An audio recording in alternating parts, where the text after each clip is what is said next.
जय गजानन मंडळी, मी आज सतारणी तालुका जिल्हा धुळे या ठिकाणी आपण नवल पाटील यांच्या शेतामध्ये आपण साधारणतः 7-8 एकराचा सर्वे केलेला आहे आणि या ठिकाणी आपण जर्मन टेक्नॉलॉजी, कॉपरची एल रॉड, कॉपरची पाणी बॉटल, पेंडलम, नारळ, दगड या सर्वाच्या सहाय्याने आपण या ठिकाणी एक पॉईंट काढलेला आहे आणि या पॉईंटला अशा 3 लेयरचा पॉईंट आहे आणि या 1-2 दिवसामध्ये किंवा 8-10 दिवसामध्ये हे बोर करतीलच आणि आपल्याला व्हिडिओ देतीलच।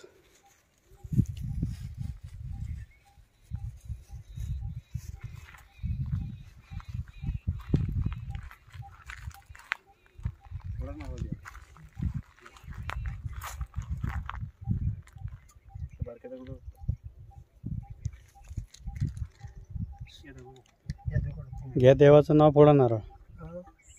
माता की जय।